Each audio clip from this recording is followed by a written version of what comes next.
Okay, I got a thing to say about Steve Rogers and Doctor Doom, and also He Who Remains. I think I'm onto something here. I think this will be interesting to you. At the very least, these are thoughts that maybe you've had as well with some of the new leaks and the rumors that are out there. So let me try to articulate it, make sense of it. And I think we're kind of cooking here. Okay, I think we're cooking here. Now, this all pertains to the character of Doctor Doom, RDJ's Doctor Doom, and the motivations behind him. Okay, so Doom is the villain. I don't know if you guys know this or not, but Doctor Doom is the villain of Avengers Doomsday, and seemingly also the villain of Avengers Secret Wars. Okay, so he's the big bad. He's the villain. Okay, so we all know that. What's his motivation? What is his motivation? What is making Doctor Doom take the actions that he's going to take within this movie? What is going to lead him to becoming God Emperor Doom? That's a thing. Many of us believe it will happen at the end of Doomsday. We're going to get Battleworld created. And then after that, Doom will be Emperor of that. God Emperor, probably. Some kind of... very, very powerful. Very, very powerful, okay? So... the question is, what is the motivation? Well, right now, there's basically two theories as to the motivation. They both come from different insiders, okay? One comes from Alex Perez, one comes from MyTimeToShine Hello. So we're gonna discuss this. Let's talk about this. So Alex Perez's comments, which predate Shine's, been around for a while, and to be completely fair, are actually connected to Kang and to the Kang Dynasty. And it appears that what Alex is describing is a lot of stuff that was originally intended for the Kang character that Alex describes as being just carried over to the Doom character. Okay? So as we're all trying to figure this out, this is kind of Alex's take on it.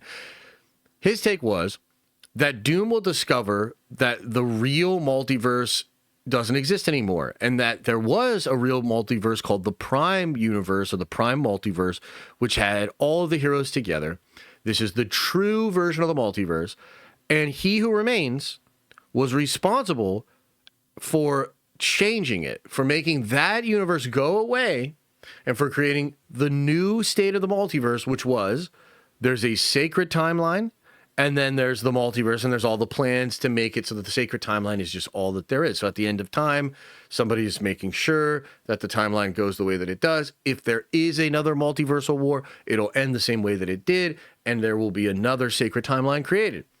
So what Alex was saying, and he said this in various different posts, various different commentary that he gave, but it all was essentially this idea that Doom would realize that this version of the multiverse was not real.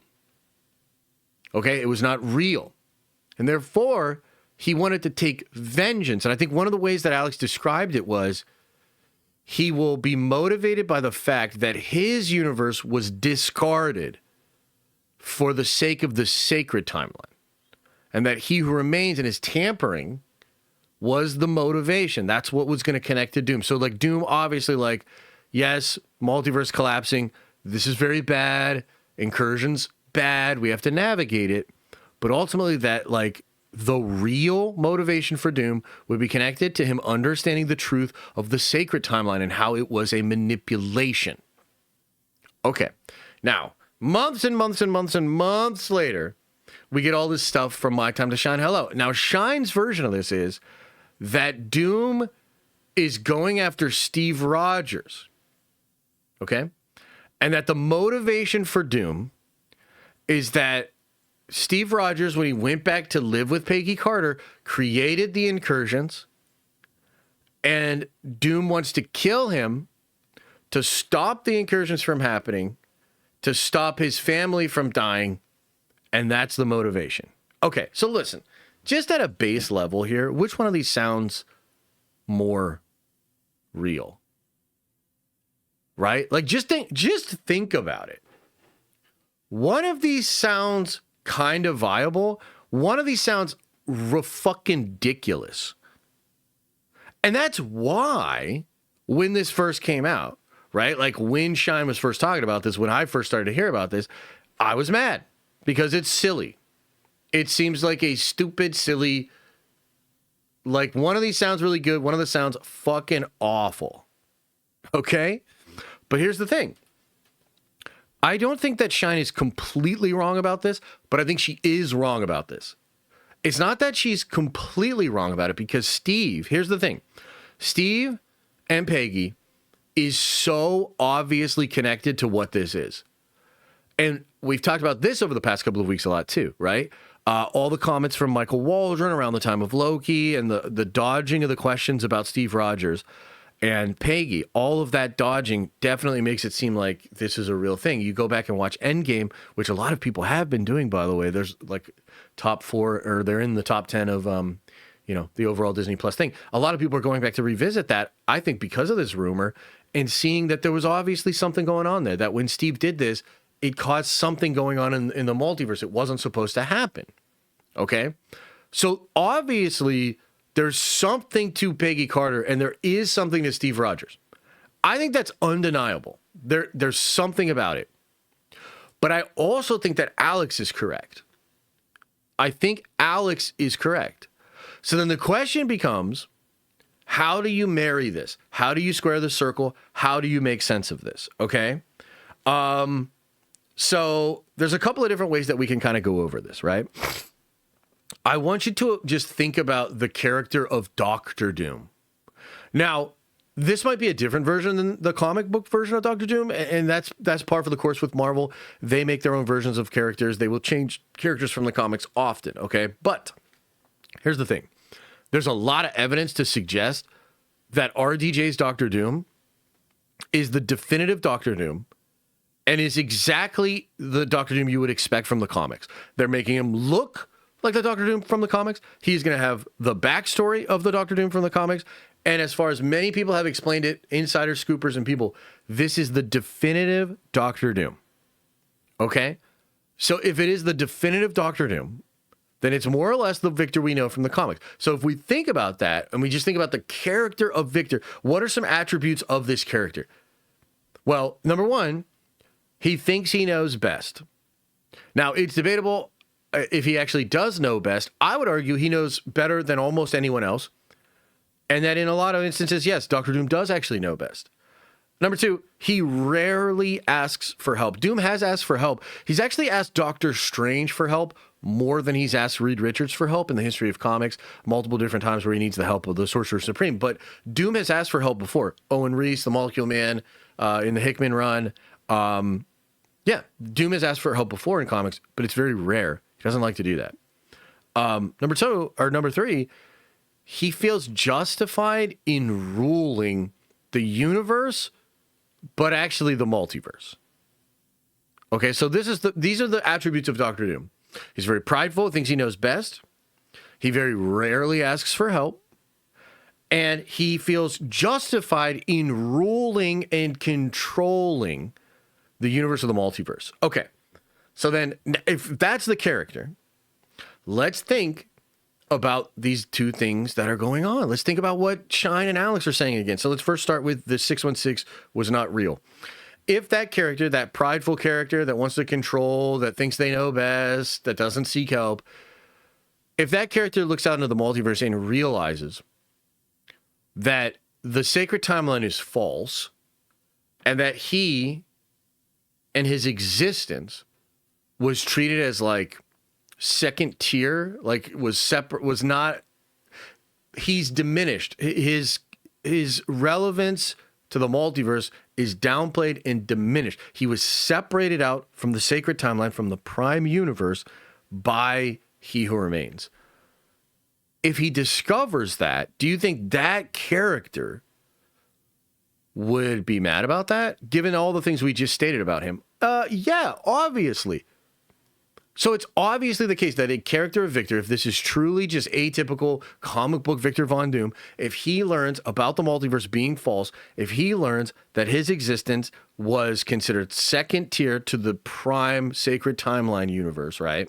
That's obviously going to be something that pisses him off. Well, how about this? Let's ask the thing about Steve Rogers.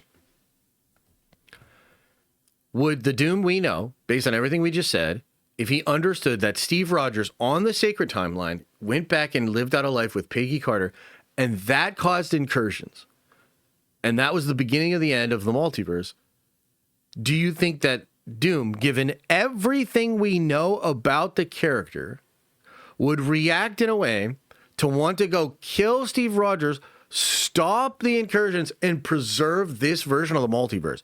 I would argue no. I would argue no. Because the thing about Doom is that he feels justified. He thinks he knows best, and he feels justified in ruling and creating it.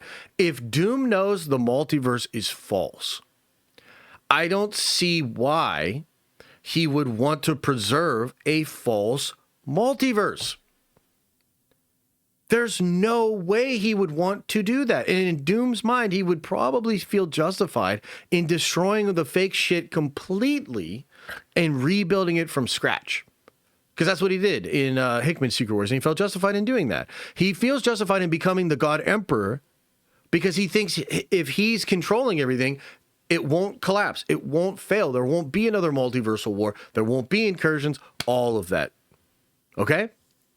So I cannot see any scenario in which what Shine is saying about the Doctor Doom character and the Steve Rogers thing makes any sense except for one explanation. There's only one thing to me that makes this make sense at all. Okay?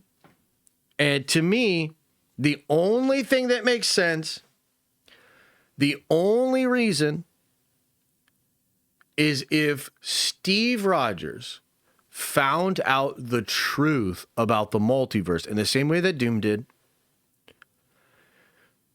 and he realizes that Steve makes a choice to not change anything. And not only that, but Steve makes the choice to go back into the sacred timeline to make sure that it remains the way that it does. And it's possible that any changes that Doom would want to make to the universe would be cut off at the pass by Steve. It's almost like by going back into the sacred timeline and knowing how things are supposed to go, it is possible that Steve Rogers became the person that made sure the sacred timeline stayed the way that it was. So the way I'm thinking of it is this. Basically, nobody knows the truth of the multiverse. Kang knows the truth. He knows what really happened before the multiversal war, before the sacred timeline and all of that. It seems like some of the variants have like memories of it, echoes of memories of it, you know, and maybe memories of like their war and stuff like that, right? We can kind of see that. Maybe Miss Minutes knows the truth. But what I would imagine happen is as Steve returns the stones, leaving the sacred timeline, I would imagine Steve probably comes face to face with this wider realization of what the sacred timeline actually is and how manipulated it was. And I think like what Doom will probably, so here's what I think it is, plain and simple.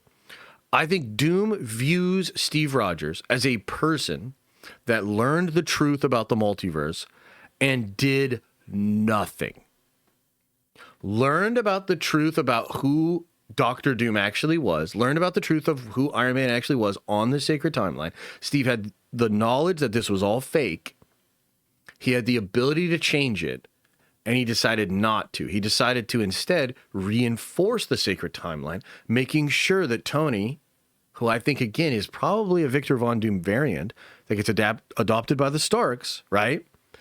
Because think about it like this, okay? If my theory is correct, if Victor, because here's what I think is going on.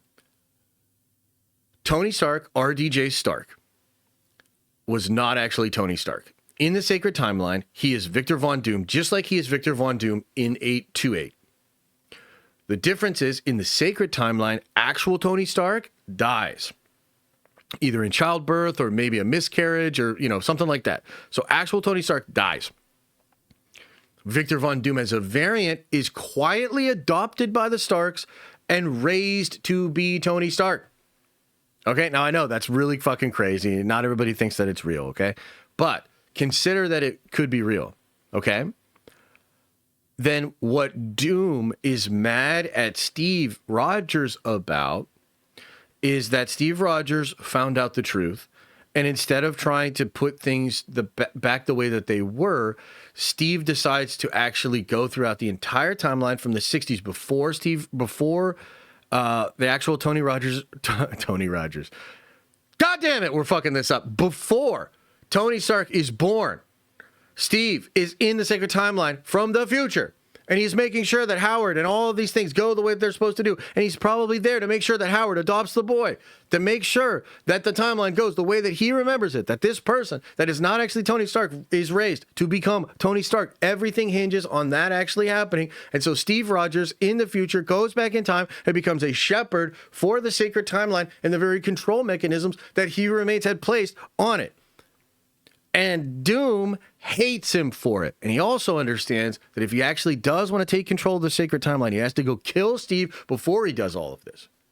Because Steve is the other time traveler on the 616 that knows how things are supposed to go. Does any of that make any sense? Did any of this shit that I just said make any fucking sense at all?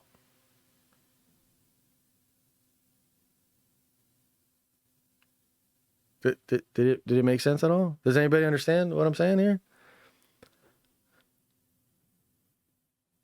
Yes. Okay. Yes. So Steve becomes the person that's holding it all together. And the reason that influence isn't going to change anything. So what Doom needs to do, if he wants to actually take control of the sacred timeline, is stop Steve. There's a couple of ways this could be happening. It's like maybe Steve becomes the new anchor being, or there's something about him being there that is like a force that Doom can't fuck with. Do you see what I mean? So, look, it's absurd to think that Doctor Doom is going to come out on the opening scene of Doomsday and be like, you liked Avengers Endgame, but it fucking destroyed my family. So now I'm after your favorite hero, Steve Rogers. And that happy ending he had with Peggy Carter, well, I'm going to go fuck that up. And then he like looks away from the camera and we're like, oh shit, let's go. No, that's not what it is. That's stupid. It doesn't make any fucking sense. Okay? Instead, it will be connected to the truth about the sacred timeline. And I think Doom wants to change the sacred timeline, obviously. Think about the character, as we said, right? He wants to change it. He wants to make it the way that he thinks it should be. Steve Rogers is obviously an obstacle to that. That's why. That's why he wants to kill him. Does that make sense? And again, it's just a theory, right? We're just spitballing, we're just speculating. But I'm telling you, man, like, I think that this all tracks. I think if you think about this logically, you'd probably be like, yeah, no, maybe that's what it is. Maybe that's what it is. It echoes the Illuminati and what they did to Cap. Yes, I like that as well. Mm-hmm. Yeah. Yep. I think that's a cool aspect to it as well, yeah. I mean, what do you guys think? Why did you mention Paradox in Twitter? What do you mean? I don't... What? What? What? They need Josh in a writer's room. Well, they got great writers, man. I think they actually are thinking of some of the same things I'm thinking about. Not the biggest fan of this theory, so the most iconic icon ever is a variant of Doom is kind of lame. Yeah, and I get that pushback a lot. Here's my sort of rebuttal to that is what you're not understanding is that by bringing this into question, by saying... what makes Iron Man Iron Man? Is it his DNA? Is it the biology? Is it the fact that he was born of Howard Stark and Howard's wife? Or is it the fact that he was raised around Howard Stark? Is it the fact that he took an interest in technology? Is it the fact that he's a genius? Is it the fact that his choices... like, the question becomes about the identity of Iron Man. And you might say, oh, dude, this sucks. Like, that means he was always Doctor Doom. No, you're missing the point. It means he was always Iron Man because of his choices.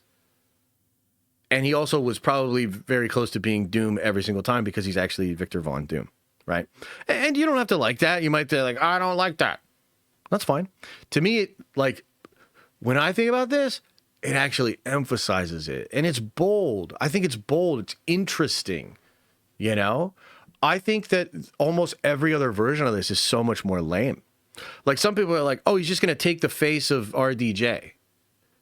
I don't know, man. I think if they fucking wheel out RDJ as Doom on San Diego thing and we get us all fucking excited and then they call the movie Doomsday and all this shit and it's literally dead ass just going to be, oh yeah, he stole his face.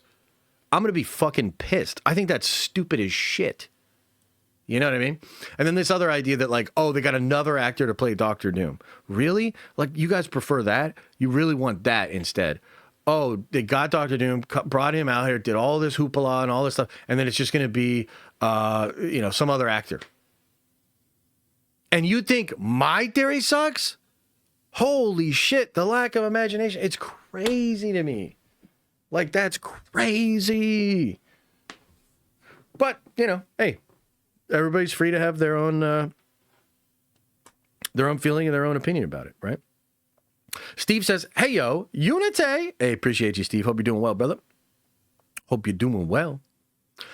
My life feels like a sad cycle of drinking water, peeing constantly. Everything in the middle is just a phase. That's one way to look at it. I don't necessarily like that framing. But, yeah, I mean, I guess that's one way to look at it, yeah. Yeah.